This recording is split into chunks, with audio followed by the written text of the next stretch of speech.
नमस्कार, आप देख रहे हैं देश रोजाना और मैं हूं बेनजीर हाशमी। खबरों की शुरुआत करेंगे दिन भर की कुछ ताज़ा सुर्खियों के साथ, फिर बात करेंगे हरियाणा की कुछ खास खबरों की।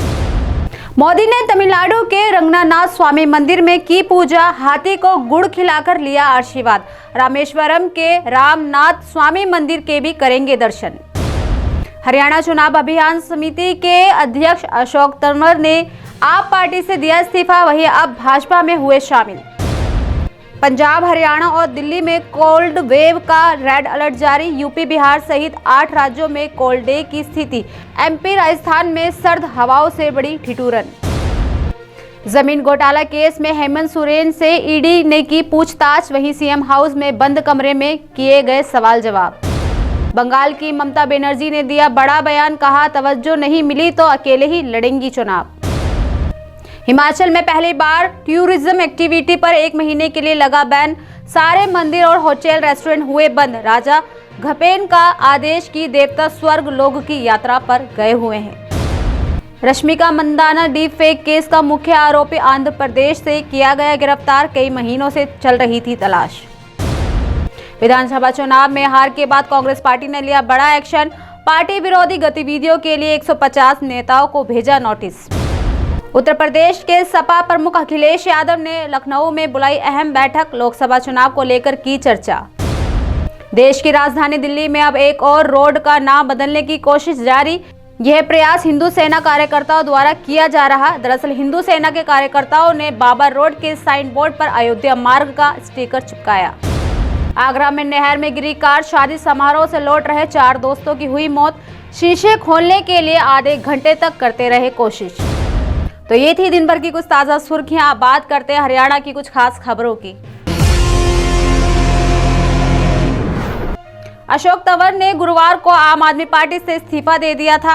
आपको बता दें कि इससे पहले वे कांग्रेस में थे, जिन्होंने 2019 लोकसभा चुनाव के बाद और हरियाणा विधानसभा चुनाव से ठीक पहले अशोक तंवर ने कांग्रेस पार्टी को अलविदा कहा था। बता दें कि पूर्व सीएम भूपेंद्र सिंह हुड्डा के साथ राजनीतिक मतभेद और पार्टी में खींचतान के बाद अशोक तंवर ने कांग्रेस को अलविदा कहा था। बताते चले कि आम आदमी पार्टी से इस्तीफा देने के बाद अशोक तंवर शनिवार को नई दिल्ली में भाजपा में शामिल हो गए हैं। इस मौके पर मुख्यमंत्री मनोहर लाल, भाजपा के राष्ट्रीय महासचिव अरुण सिंह मौजूद रहे।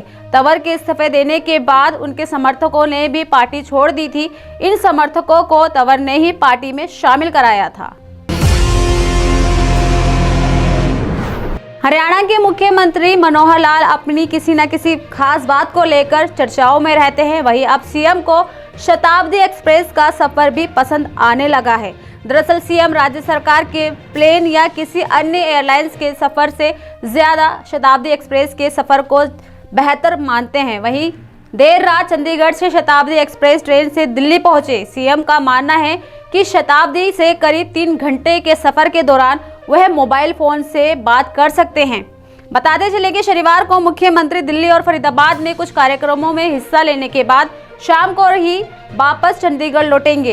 इससे पहले पिछले सप्ताह भी मुख्यमंत्री शताब्दी एक्सप्रेस से दिल्ली पहुंचे थे। हरियाणा में इस साल होने वाले विधानसभा चुनावों के लिए बीजेपी ने तैयारियां शुरू कर दी हैं। दरअसल हरियाणा प्रदेश अध्यक्ष नायब सैनी ने संगठनात्मक नियुक्तियां की हैं। बता दें कि प्रदेश अध्यक्ष ने 6 मोर्चों के अध्यक्ष नियुक्त किए हैं। वहीं इसके साथ ही मुख्य वक्ता, आईटी प्रमुख और आईटी सह प्रमुख के पद पर भी नियुक्तियां की गई हैं। बताते चले कि जहां गुरुग्राम से जवाहर यादव मुख्य प्रवक्ता चुने गए, तो वहीं आईटी प्रमुख आदित्य चावला को और सह प्रमुख रोहित सैनी को नियुक्त किया गया है। हरियाणा में 3000 से ज्यादा स्थानों पर एलईडी से कराए जाएंगे अयोध्या के लाइव दर्शन। दरअसल 22 जनवरी को मंदिर के उद्घाटन को लेकर प्रदेश के 70 लाख परिवारों में अक्षत वितरण का कार्य पूरा किया जा चुका है। वहीं हिसार, रोहतक, कुरुक्षेत्र, गुरुग्राम, पानीपत, सोनी समेत कई जिलों के प्रमुख मंदिरों में सुंदरकांड का पाठ और राम कथा का आयोजन भी किया जा रहा है। वहीं अयोध्या में रामलला के प्राण प्रतिष्ठा का लाइव प्रसारण प्रदेश के 3000 से ज्यादा स्थानों पर किया जाएगा, जिससे राम भक्त मंदिरों में अपने आराध्य प्रमुख श्री राम के दर्शन कर सकेंगे। बता दें कि इस कार्य की जिम्मेदारी मंदिर ट्रस्ट, सामाजिक संस्थाएं और विश्व हिंदू परिषद पर है। इसी तरह कुछ बड़े मंदिरों को लाखों दीपकों से सजाया जाएगा। वहीं फरीदाबाद और बल्लभगढ़ में भी 1 लाख दीपकों से वितरण किया जा रहा है। हरियाणा के मौसम में लगातार परिवर्तन हो रहा है। प्रदेश में सिरसा का न्यूनतम तापमान शुक्रवार को सबसे कम 4.2 डिग्री सेल्सियस तक पहुंच गया। मौसम वैज्ञानिकों ने पहले ही घना कोहरे की संभावना व्यक्त की हुई थी। हरियाणा के 14 जिलों में रेड अलर्ट तो 4 जिलों में ऑरेंज अलर्ट जारी किया गया है। रात से ही घना कोहरा छाने के कारण वाहनों की रफ्तार धीमी पड़ गई है। वहीं आज सुबह से ही दिन भर कोहरा छाया रहा और साथ ही शीतलहर चलने से ठंड से कोई राहत नहीं मिल पाई।